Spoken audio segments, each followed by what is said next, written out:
Olá, boa tarde. Seja muito bem-vindo em mais um programa especial, o Conexão e Diálogo. E a Faculdade Boas Novas sempre tem uma pauta interessante e de grande conhecimento para você. Hoje nós vamos falar sobre proteção à criança, acolhimento e sobre os direitos que você precisa saber. Eu estou muito bem acompanhada, ela que é Anne Ellen, ela é assistente social, ela é especialista em família e cidadania, ela é entrevistadora forense com atuação na Delegacia de Proteção à Criança e ao Adolescente do Estado do Amazonas, e ela vai aqui trazer para você uma compreensão sobre como lidar com algumas situações bem críticas e difíceis para a gente administrar diante de alguns desafios. Bem-vinda!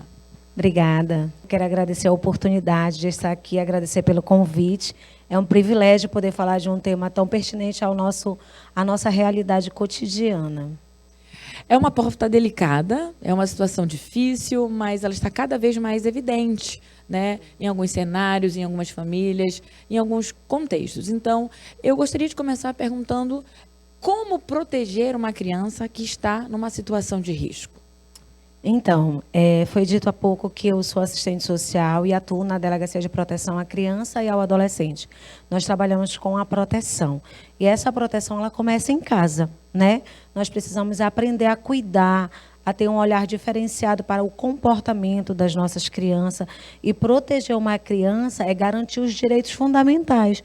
Quais são esses direitos fundamentais? O direito à saúde, à educação, à proteção familiar, a um ambiente seguro e saudável para que essa criança venha crescer e formar o seu caráter diante de uma sociedade com princípios e valores que precisam ser doutrinados dentro do seu próprio lar. Anne, vou tomar essa intimidade. Nós, às vezes, não sabemos ver, enxergar ou observar os sinais, mas sempre tem sinais. Então, diante dessa habilidade que nós precisamos, como identificar ou como perceber esses sinais que uma criança está passando por algum tipo de violência e nós precisamos agir como cidadão? Sim, isso é fundamental. É como observar o comportamento dessa criança e até mesmo de um adolescente que tem sido vítima de violência. Na maioria das vezes, esse acontecimento ocorre dentro do seu lar, no ambiente familiar ou com algum grau de parentesco. Raramente são pessoas estranhas. Como é que eu faço para identificar? As crianças sinalizam, elas mudam o seu comportamento.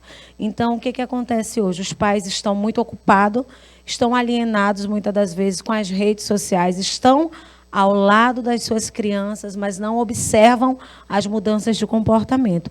E essa criança, ela sinaliza quando ela é uma criança alegre, ela passa a ser introvertida, ela passa a se isolar, o rendimento escolar ele cai, né? Ela já não quer mais interagir, não quer mais brincar, e geralmente elas passam a viver o isolamento dentro da própria casa, dentro do seu quarto. E às vezes, quando envolve o adolescente, os pais atrelam isso como se fosse rebeldia. As pessoas associam o adolescente com uma fase rebelde. Porém, essa rebeldia, muitas das vezes, é um pedido de socorro dentro de casa e os pais não percebem. A gente entende que tem uma faixa etária, né? Assim, mas a violência nunca foi bem-vinda em qualquer idade, ela não é algo bom, né? A gente vai falar de uma pauta de idosos, adolescentes, crianças, de um modo geral. Mas nessa faixa de atendimento, né, dentro dessa questão da proteção, de que idade a que idade a gente classifica nisso? Certo. Essa estatística ela chega a ser assustadora, porque a vítima ela não tem uma idade específica, mas eu posso dizer para você que a gente atende bebês de meses, né, de 2 meses, de 3 meses. Nós atendemos crianças na faixa etária de 2, 3, 4, crianças que nem verbalizam e crianças que conseguem verbalizar a respeito do abuso, porque nós temos a forma de trabalhar, a veracidade, resgatar os detalhes de como aconteceu, onde aconteceu, e é necessário que essa criança verbalize. Porém, quando acontece com o bebê, que acontece e muito, nós nos deparamos com algumas dificuldades para fazer essa identificação. A faixa etária ela é variada. Tanto acontece com criança quanto com adolescente, assim bem como com referente ao sexo. Tanto o abuso acontece com meninas, como acontece com meninos. Hoje não existe. As pessoas achavam, vou ter que ter cuidado com a minha filha, porque ela pode sofrer o abuso. E hoje muitos meninos estão sendo vítimas de abusos sexuais. É possível sabermos, assim, há um cenário onde é muito mais propício a esse tipo de violência? Porque a gente fica pensando, a casa é um lugar sempre citado, mas a escola, né? O lugar onde ela está sempre ali envolvida com alguma atividade. Esses são lugares também expostos a um tipo de violência, né? O certo é você estar sempre acompanhando a criança, o adolescente, para não deixá-lo, né, nessas condições. Então, qual é a responsabilidade, né, da família, o papel da família nessa proteção à criança? Então, hoje, devido a essa correria, né, do dia a dia, nós vivemos uma sociedade em que essa criação dos filhos ela tem sido terceirizada, né? Muitas das vezes os pais trabalham o dia todo e acabam não fazendo esse acompanhamento. E muitas das vezes a criança é criada por terceiros, às vezes com vínculos familiares, porém, outras das vezes com pessoas até desconhecidas, que são contratadas através das próprias redes sociais. A gente acaba aumentando esse risco de vulnerabilidade das nossas crianças e dos nossos adolescentes. E qualquer ambiente é um ambiente propício a acontecer a violência contra a criança e o adolescente.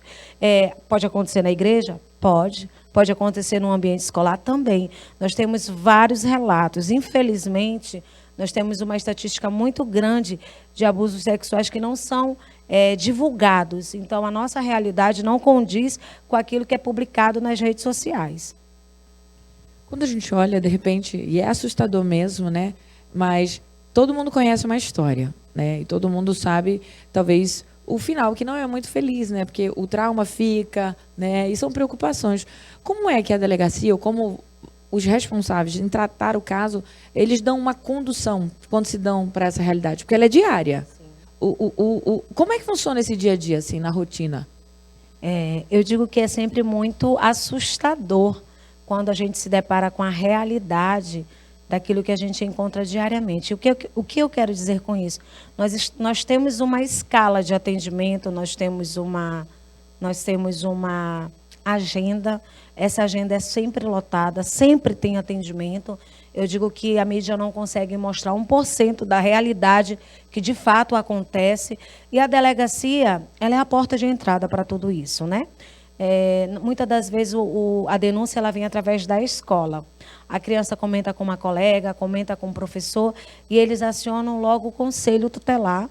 E o Conselho Tutelar faz todo o procedimento legal, que é encaminhar para a Delegacia de Proteção à criança e ao adolescente.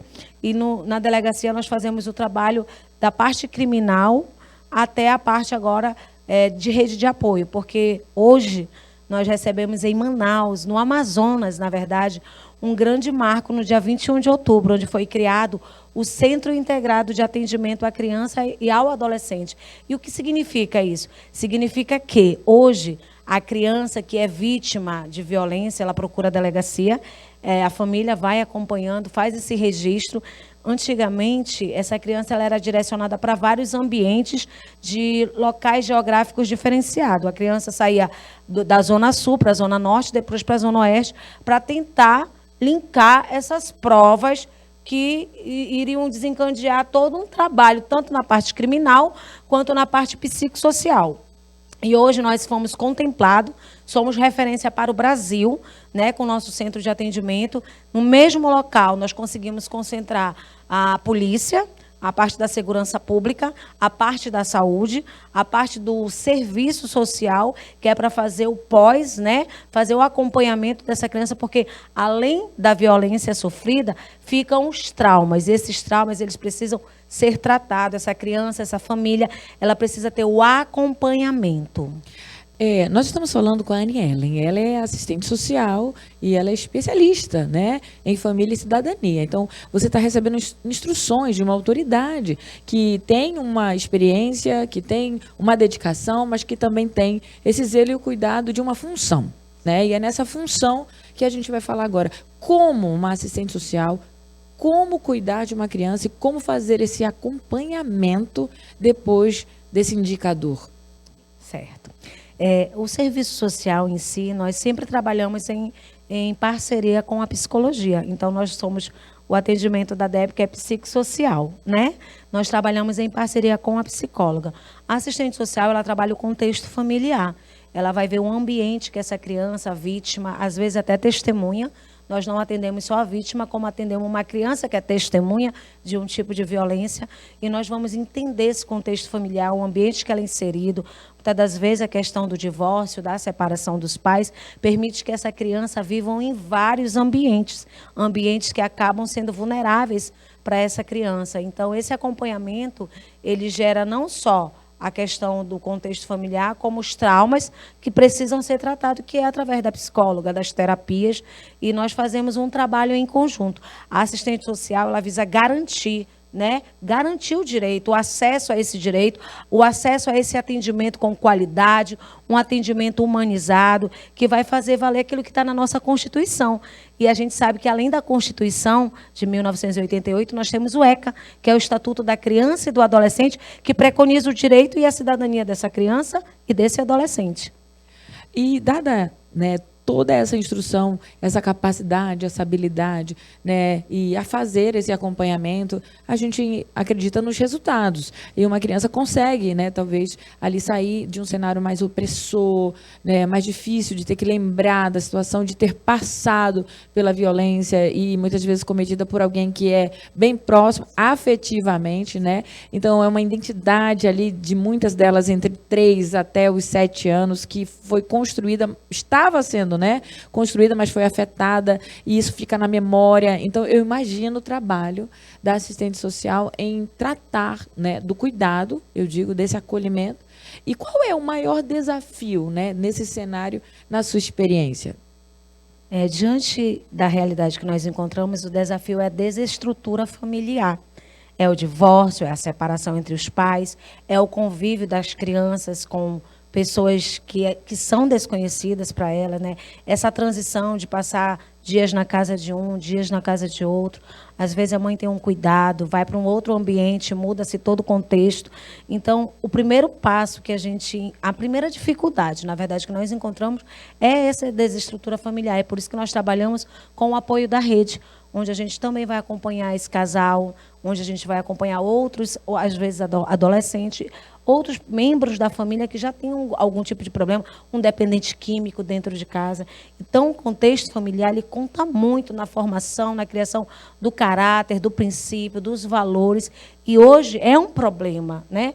Hoje não há um planejamento familiar. As crianças, elas nascem, muitas das vezes, nos olhos humanos, de uma forma, um desastre. Às vezes, elas são rejeitadas e elas já sentem isso dentro do ventre. E isso já causa traumas emocionais na vida de uma criança que depois lida com um cenário violento, né? Um cenário que não tem estrutura nenhuma e muito menos afeto. Não sabe nem o que é ser amado, cuidado, protegido, porque o primeiro ambiente de proteção é a família, é dentro do lar. E eu não falo sobre questões financeiras, mas sobre o amor, sobre o cuidado, sobre o ensinamento, sobre a educação básica. Eu devo fazer uma pergunta que talvez não seja a ideal, né? Mas quando ela não encontra isso, quando ela não tem isso, nesse momento entra o conselho tutelar, em que momento eu devo acionar o conselho tutelar nesse contexto? Conselho tutelar são os nossos amigos e parceiros, né? Eu sempre falo que eles são a porta de entrada, porque quando há violação de direitos relacionado à criança e ao adolescente, os primeiros a serem acionados até pela própria sociedade que tem em mente conselho tutelar. Então, eles vão estar ali orientando, eles vão fazer uma análise do contexto, né, do qual a criança é inserida, e muitas das vezes a criança ela precisa ser retirada desse ambiente de violência, de maus tratos, de negligência, né? Nós, em especial, eu como entrevistadora forense, nós focamos no atendimento da criança que é vítima do abuso sexual. Mas nós temos a negligência familiar, nós temos o maus trato, crianças que não são alimentadas, crianças que sofrem com a violência física, com a violência emocional. E aí é nesse momento que nós começamos a fazer um trabalho para retirar essa criança do ambiente que está não só adoecendo, como pode também chegar a tirar a vida dessa criança. Eu imagino que cuidar de uma criança seja diferente de um adolescente nesse quesito de atendimento e acolhimento, né? Eu acredito que o adolescente ele consegue até falar, né, e se expressar e dizer detalhes, né? E também essa construção, porque assim como também a gente ouve os casos de violência, eles são realidade, a gente também ouve histórias de crianças que também não trazem a informação verdadeira e é preciso saber apurar para não comprometer ninguém diante de um ato. Então, o tratamento nesse acolhimento e o resultado desse atendimento é mais rápido numa criança ou é mais rápido no adolescente? Sim, existe uma diferença mesmo. A criança, muitas das vezes, a gente até entende que tem crianças, dependendo da faixa etária, que ela consegue.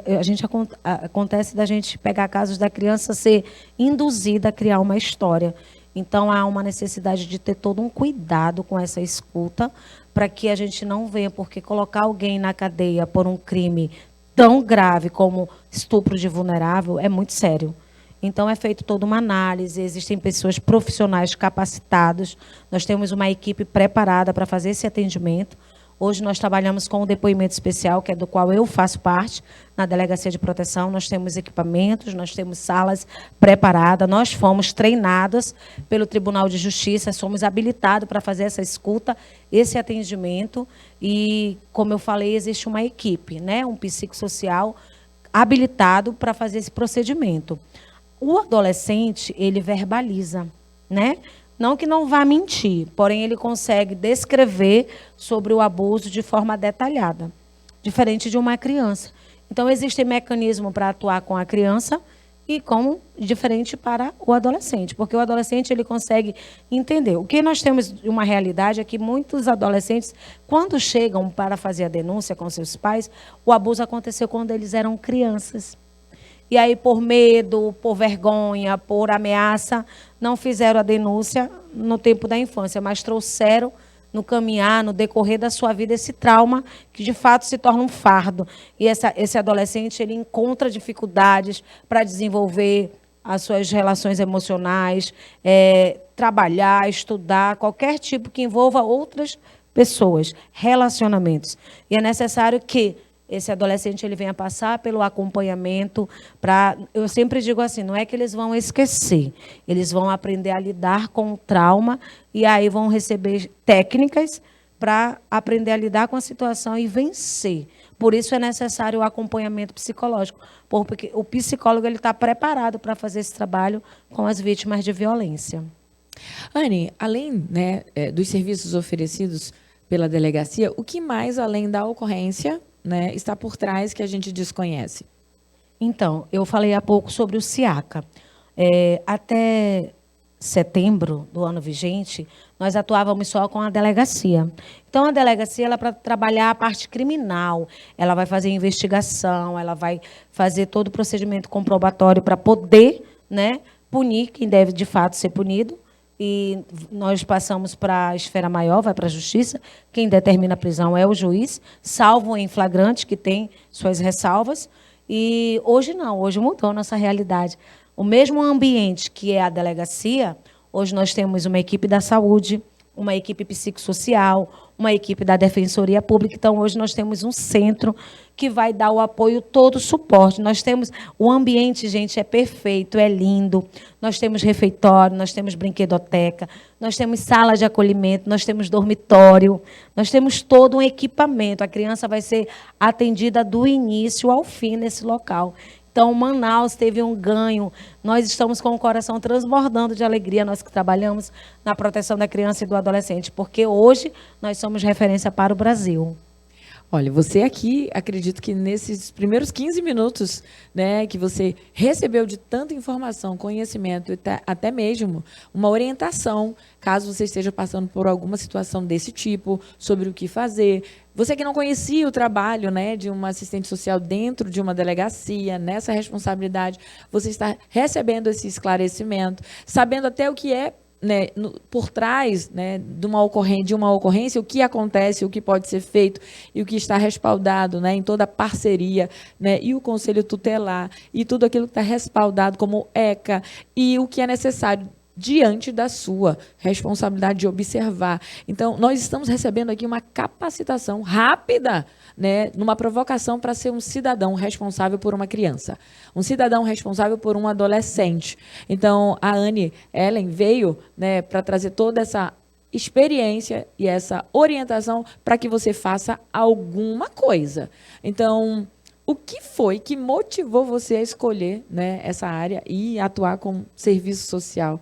Porque é visível, né? A gente vê em você um amor especial e esse compromisso, né, de estar ali melhorando a vida de crianças que foram agredidas, violentadas, né? E alguns termos aqui a gente até evita falar, por zelo e cuidado, porque os telejornais e os noticiários e muitas redes sociais já tratam do assunto de maneira bem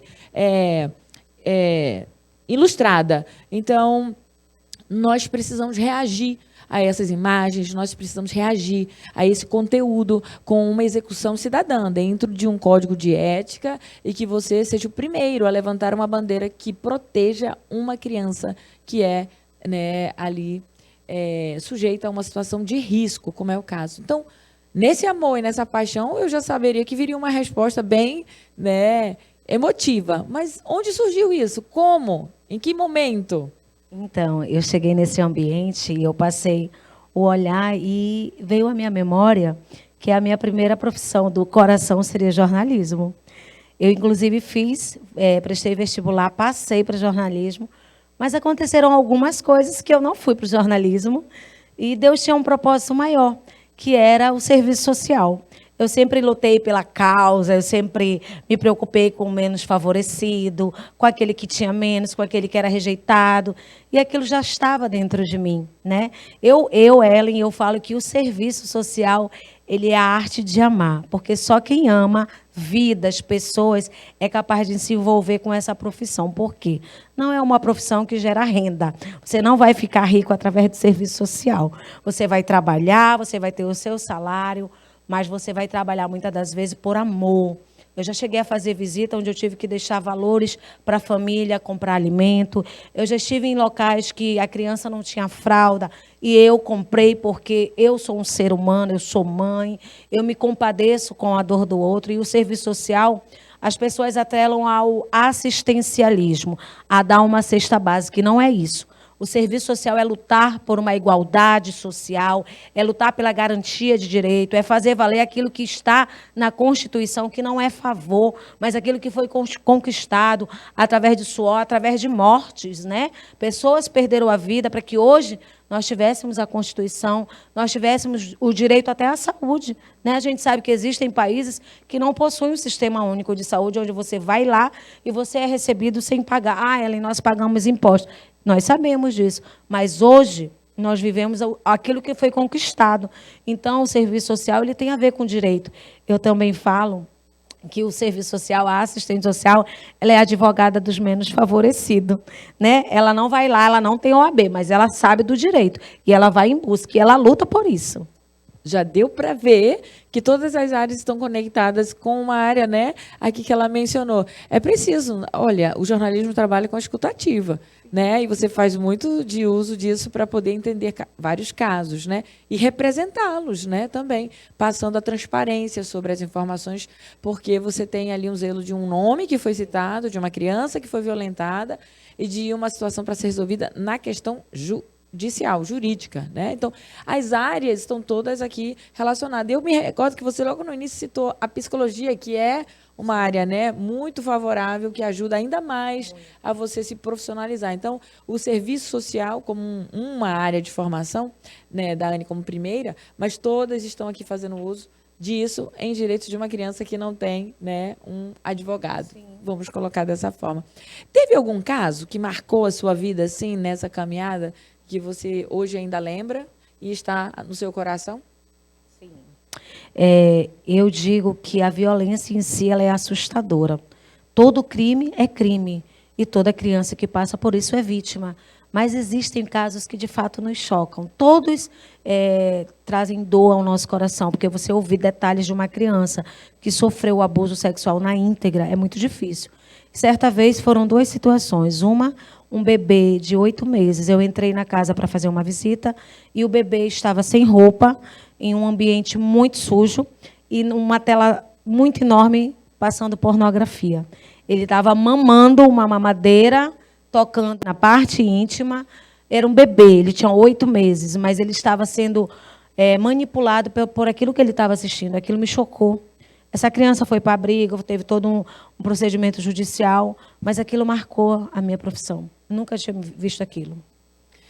Olha, eu diria que nós precisaríamos ter outros encontros para, então, esclarecer tanta coisa e ouvir de você tanta experiência, né? E eu sei que os minutos tomam e a gente tem uma pauta, a gente tem um assunto, mas ele requer sempre uma boa discussão, sempre uma boa conversa para a gente trazer isso como uma, né, nossa parte de participação no papel da comunicação, né? E aqui você conosco. Para a gente fechar esse encontro e essa pauta sobre proteção, né, da criança, eu gostaria que você deixasse uma mensagem, porque a gente tem um público que nos assiste, entre mulheres e homens, mas também tem adolescentes, deve ter uma criança ouvindo, então essa mensagem é para ela, para essa criança e esse adolescente que porventura precisa ouvir uma mensagem sua. Nós queremos aqui finalizar dizendo que o seu corpo é seu corpo é sagrado, as pessoas não podem tocar em você. E se isso vem acontecendo, você precisa pedir ajuda. E essa ajuda precisa ser para uma pessoa de confiança. Talvez isso esteja acontecendo dentro da sua casa, mas na escola você tem uma professora, você tem uma tia que pode ajudar você. E se você falar para ela, ela vai nos procurar e nós vamos ajudar você. Caso você não tenha coragem, você tenha acesso a um celular, você vai pegar esse telefone, você vai discar o número 100 e do lado de lá alguém vai ouvir você e você vai contar o que está passando, o que está acontecendo e você vai receber socorro. Eu também quero falar com as mulheres que são mães, que são avós, que são cuidadoras. Vocês precisam estar atenta, vocês precisam observar as mudanças de comportamento. As crianças sinalizam, elas pedem socorro. Quando você vê uma criança isolada, triste, querendo se afastar, não interagir com a família, até com outras crianças, senta com essa criança, olha nos olhos dela, escuta o que ela tem para te falar. Ela quer receber de você um abraço, ela quer receber de você um conforto. E você vai salvar essa vida. Que mensagem! Ela é especial, é para você. Então, nós endossamos aquilo que Anne Ellen está te trazendo em orientação, seja você mãe, tia, avó, né, família de um modo geral. E para você, criança e adolescente, que recebeu essa instrução, não fique parado, não silencie. Faça o número aí de contato que foi deixado para você, o número? Disque 100. 100. O número do socorro é 100. E certamente todos chegarão para te fazer esse acolhimento e atender esse teu pedido de socorro. Esse foi o Conexão e Diálogo de hoje. Foi impactante, foi forte, foi intenso. E eu convido você sempre para estar conosco. Todas as quintas-feiras, às 16 horas, eu encontro você. Para acompanhar os nossos bastidores, @Conexão e Diálogo FBN é o lugar certo, porque você vai ter lá todas as novidades e poder nos acompanhar. É uma alegria ter você como nosso seguidor. Eu encontro você na próxima quinta-feira. Bye, bye.